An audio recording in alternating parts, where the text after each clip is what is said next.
નમસ્કાર મિત્રો, હું છું ભાવિન શ્રીસિયા.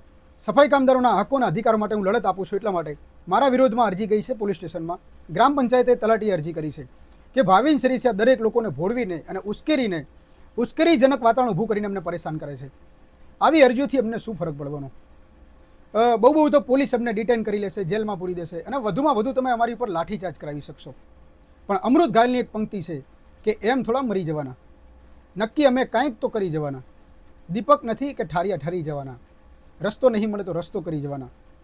અને અમને મિટાવવા શું કામ મથે આ દુનિયા, એક દિવસ આ ખોડિયું અમે ખુદ ખાલી કરી જવાના. મિત્રો, માંડલ ગામના જે લોકો છે 15 થી 20 હજારની વસ્તી છે અને એ ઓછામાં ઓછું કોઈ પણ ગ્રામ પંચાયતની અંદર સફાઈ કામનો વેરો 4 રૂપિયા હોય છે. માંડલ ગામની વસ્તી 20,000 છે. 20 ગુણ્યા 4 કરી એટલે 80,000 રૂપિયા પ્રતિ માસ વેરો આપણે ચૂકવીએ છીએ. અને એ વેરો ચૂકવીએ છીએ ત્યારે ગામની અંદર જો સફાઈ કામ ના થાય, માંડલ ગામના વાલ્મીકી સમાજના જે સફાઈ કામદારો છે એમનું બિલ કોઈ દિવસ 60,000 ઉપર નથી ગયું. 60,000ની અંદર પ્રતિ માસનું જે બિલ છે એમને સફાઈ કામ કરવાનું, અને પંચાયતની અંદર પૈસા આવે છે 80,000 રૂપિયા. તો આજે તમે ચલો દરેક લોકો વેરો નહીં ભરતા હોય, પણ એનો મતલબ એવો થોડો છે કે વેરો માફ કરી દેવામાં આવશે. ક્યારેક તો તમારી પાસેથી 4 રૂપિયા વેરો વસૂલવામાં તો આવશે જ ને. તો તમે જે વેરો ભરો છો, તમે જે ટેક્સ આપો છો, એ ટેક્સ પ્રમાણે કામ ના થાય તો શું કરવાનું? કોણ બોલશે? કોણ અવાજ ઉઠાવશે?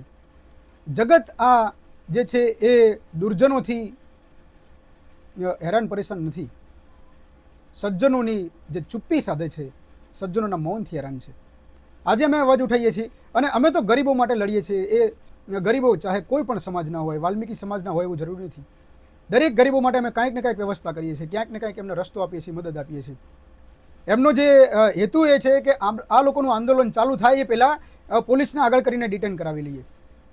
બસ આટલી નાની સોચ કે એક અરજી આપીએ અને આવી રીતે પોલીસથી ડિટેન કરાવી લઈએ અને ગુનાઓ દાખલ કરી દઈએ વ્યક્તિનો અવાજ દબાવવા માટે. એમ ગુનાઓ દાખલ કરાવીને અવાજ ના દબાવી શકાય. હું જેલમાં જઈશ, હું ડિટેન થઈ જઈશ, એનો મતલબ એવો નથી કે આંદોલન બંધ થઈ જશે. મૂર્ખામી છે તમારી.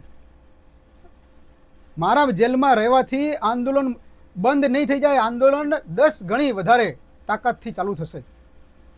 હું જ્યારે જેલમાં જઈશ ને ત્યારે 10 ગણી તાકાતથી વધારે અને 10 ગણી વધારે સંખ્યાથી આંદોલન ચાલુ થઈ જશે. એનો તમને હજી અંદાજ નથી. ગુજરાતના તમામ જે સામાજિક કાર્યકરો છે, વાલ્મીકી સમાજના, અનુસૂચિત જાતિના અને સાથે બહુજન સમાજના તમામ જે કાર્યકર્તાઓ છે, સામાજિક કાર્યકર્તાઓ, એમને વિડીયોના માધ્યમથી હું જાણ કરું છું કે અગર પોલીસ મને ડિટેન કરે તો આંદોલન કોઈ પણ કાર્ય બંધ કરતા નહીં. આંદોલનને 10 ગણી વધુ તાકાતથી જે છે ચલાવજો.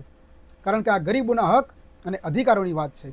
એટલા માટે જય ભીમ, જય સંવિધાન, જય સરદાર પટેલ, જય છત્રપતિ શિવાજી મહારાજ.